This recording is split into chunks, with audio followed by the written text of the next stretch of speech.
Hello tout le monde, bienvenue dans cette troisième interview des entrepreneurs qui changent le monde, ces personnes qui osent passer à l'action pour construire ce nouveau monde de demain. Aujourd'hui, j'ai le plaisir d'accueillir Sylvie, Sylvie de la tribu Zéro Kirabistouille.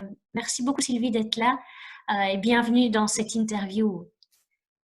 Merci aussi de m'inviter à venir parler de mon expérience. Je suis très heureuse d'être là. Moi aussi. Alors peut-être pour ma communauté qui ne te connaît pas encore, qui es-tu et qu'est-ce que c'est Zéro Kirabistouille?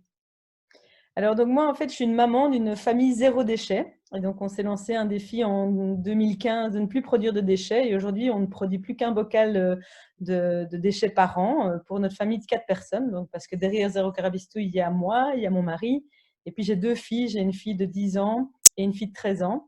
Et donc, ça a vraiment chamboulé toute ma vie, ce projet Zéro déchet. Et donc, j'en ai créé une page, enfin, en tout cas, un blog qui s'appelle Zéro Carabistouille, parce que justement, l'objectif, c'est de parler du zéro déchet sans complexe, sans prise de tête, avec le côté rond et amusant du terme carabistouille.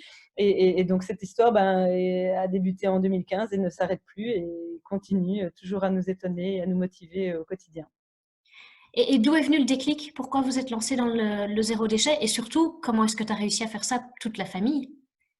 Alors, le déclic, il est venu un peu, on va dire, petit à petit, parce qu'on était déjà quand même une famille relativement engagée. On faisait déjà différentes étapes de transition, on va dire, de changement d'engagement par rapport à la planète, hein. On a utilisé des linges lavables, on a eu nos enfants, donc on s'est posé beaucoup de questions par rapport à l'alimentation qu'on pouvait leur offrir. Donc, on est allé dans des groupes d'achat, donc des systèmes qui permettent d'acheter notre alimentation en direct des producteurs et les soutenir d'une autre manière que si on va dans une grande surface. Et puis, il y a eu un déclic en 2015 qui est venu par le fait que j'ai un jour découvert un article sur une Française qui s'appelle Bea Johnson et qui est reconnue comme la papesse internationale du zéro déchet. Et elle ne produisait qu'un bocal d'1 litre de déchets pour sa famille de 4. Et donc, quand j'ai vu ça, je me suis dit, tiens, j'ai le sentiment d'être super engagée, mais j'ai zappé une étape. C'était ces fameux déchets qui s'accumulaient dans ma poubelle. Et puis, voilà, elle m'a ouvert les yeux sur le fait qu'il y avait encore un boulevard d'actions à entreprendre si je voulais vraiment être engagée jusqu'au bout de ce que je voulais vraiment.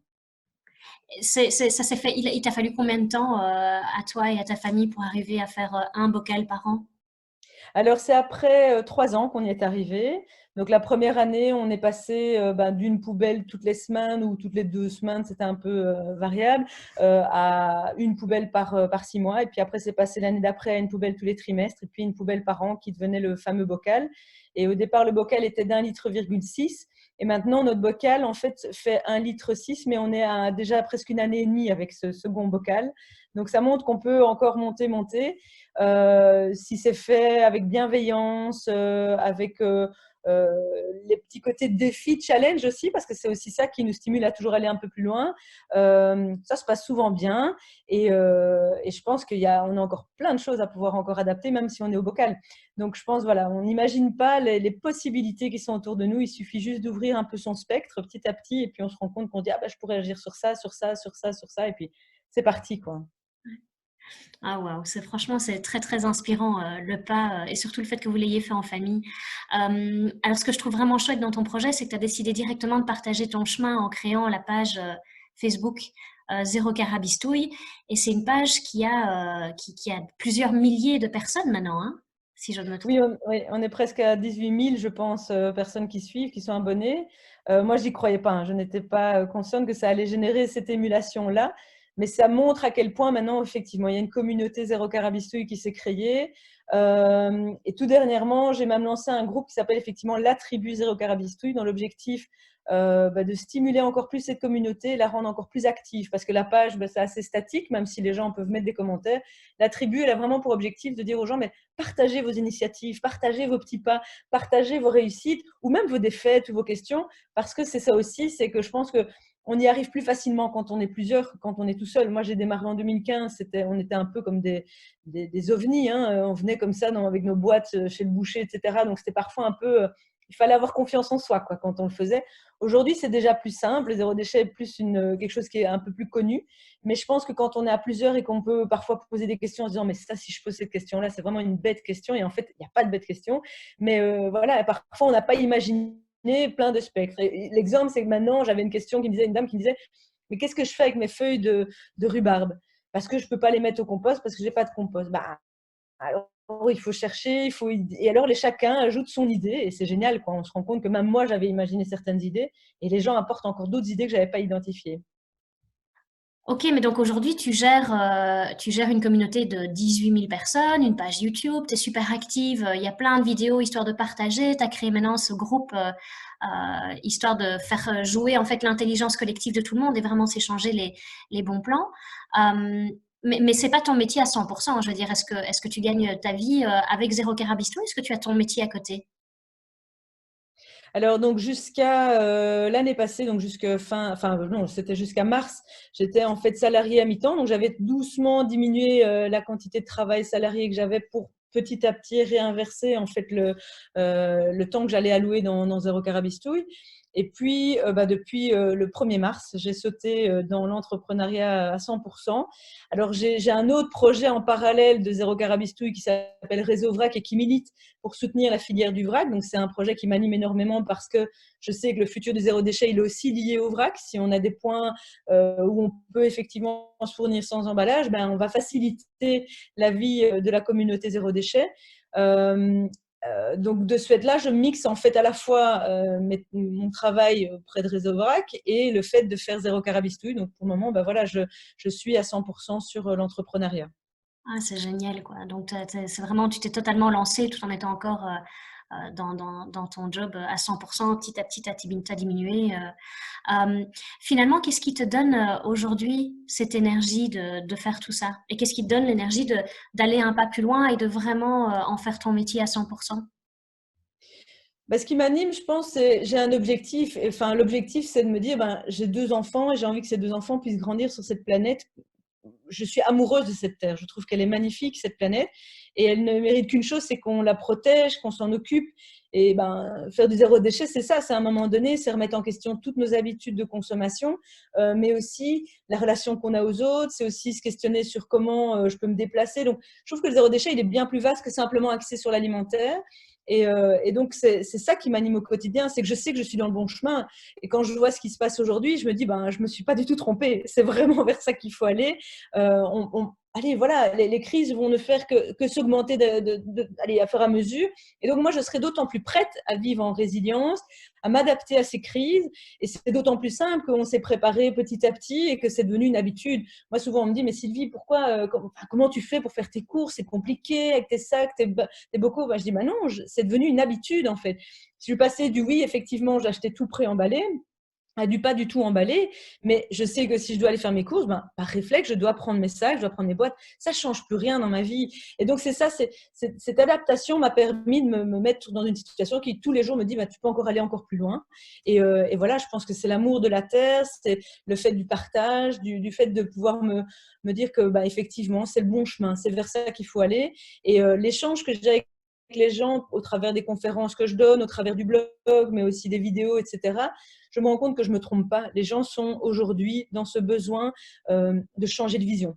Et donc, c'est ça sans doute qui m'anime, c'est ce retour positif aussi qui me disent ben, ce que tu fais, c'est bien et c'est utile. Et quand on reparlait de la communauté 18 000 personnes, ben, je me dis, OK, je ne me suis pas trompée, effectivement, quoi.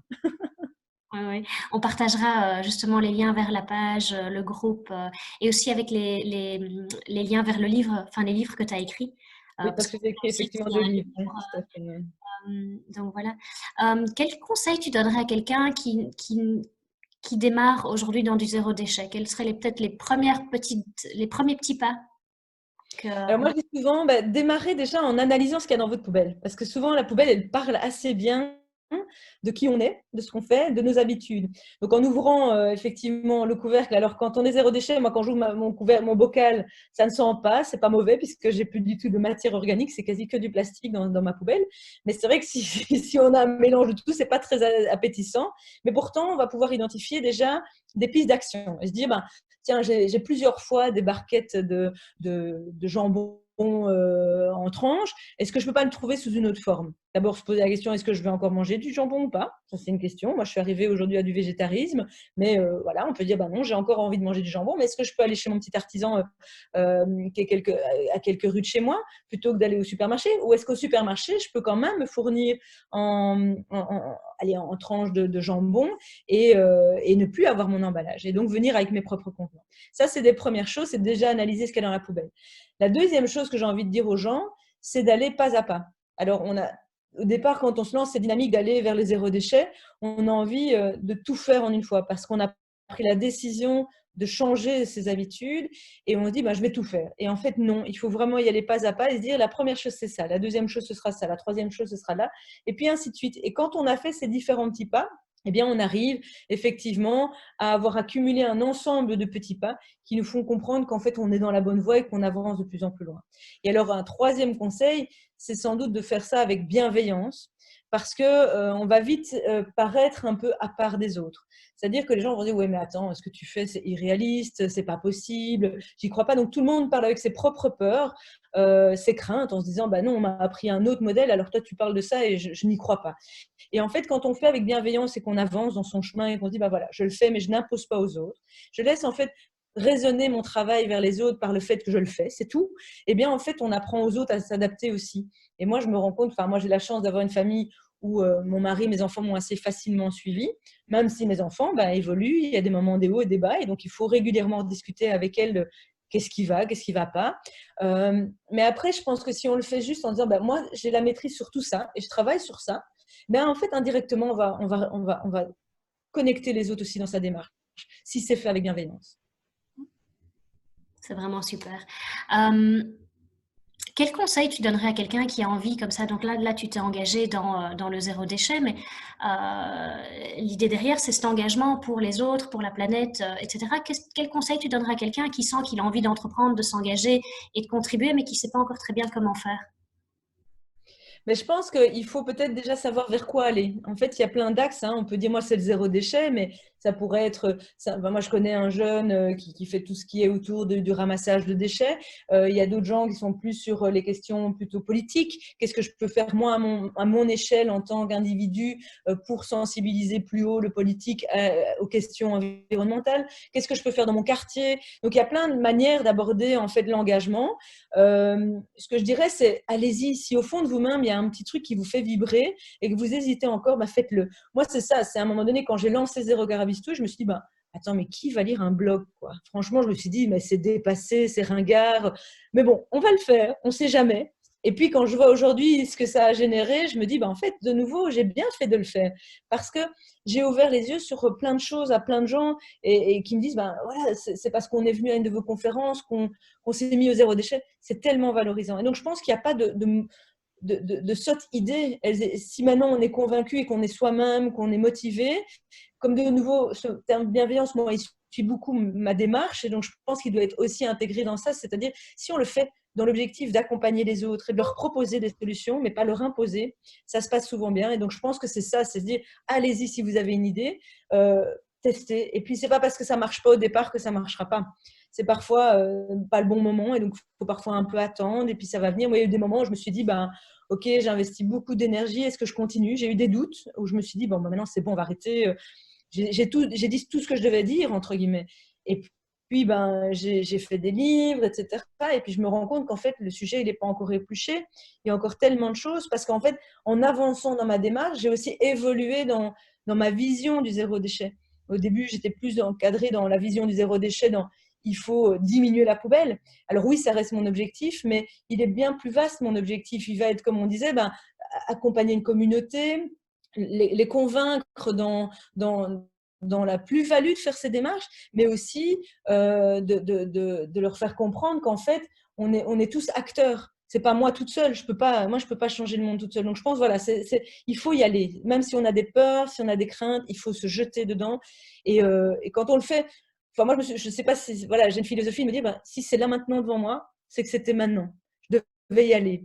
Et donc, je me laisse vivre beaucoup avec mon intuition. Et depuis 2015, ou même avant, ça ne m'a jamais fait de tort, en fait. Donc, je pense, allez-y avec l'intuition et c'est ça qui va faire que ça va marcher. Génial. C'est vraiment magnifique.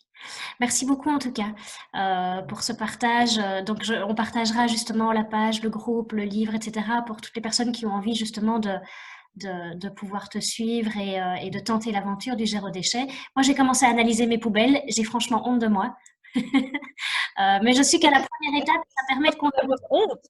Et alors, le pire, c'est que donc non seulement j'analyse ma poubelle, mais je laisse les choses bien dans d'évidence. Comme ça, je me rappelle à chaque fois que je les vois que, mon Dieu, comment est-ce que je fais pour supprimer ça à un moment donné à terme. Donc voilà, donc le petit pas de conscientisation commence à marcher chez moi. Donc C'est voilà, je te bien. remercie beaucoup pour ton partage. Bravo.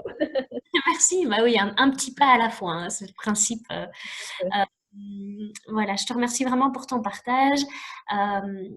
Oui, j'ai hâte de voir comment ça va évoluer et surtout hâte de voir les projets suivants que tu vas lancer pour pouvoir justement porter cet impact et partager et faire grandir finalement cette communauté de plus en plus, quoi. Oui, et si j'avais juste envie de rajouter un tout petit mot, c'était donc moi dans mon processus, pour accompagner les gens, j'ai décidé de lancer l'Académie Zéro Déchet. Et donc ceux qui ont envie de me suivre, ben, je vous invite dès à présent à vous abonner en fait à mon blog parce que vous aurez l'opportunité de recevoir des infos plus précises sur l'Académie Zéro Déchet et ce qu'elle peut vous apporter aussi parce que parfois on a besoin de ce petit coup de boost, on a besoin de cette personne en plus là qui nous pousse doucement mais gentiment dans le dos en disant on va y arriver, il n'y a pas de problème. Et puis quand vous êtes prêt, je vous lâche et puis vous allez pouvoir voler de vos propres ailes. Et donc je pense que voilà, ça peut aider pas mal de gens à mon avis, peut-être pour faire les premiers pas sans se dire qu'on est tout seul et un peu perdu, quoi. Ouais, eh ben, génial. Eh ben, s'il y a déjà un lien ou quoi que ce soit, on le partagera, on le partagera J'enverrai, oui, avec tout à plaisir. fait. Donc voilà, en tout cas, j'ai hâte de voir l'académie et hâte de voir ce que tu vas y proposer. En attendant, on pourra te suivre, je partagerai tous les liens. Et si jamais vous avez envie, si ma communauté a envie d'interagir, voilà, vous contacter. Vous pouvez mettre des commentaires en bas de la vidéo, on sera ravis d'y répondre. Merci, Merci beaucoup, Marjolaine. avec plaisir. À bientôt. À bientôt, merci, hein. Au revoir. Au revoir.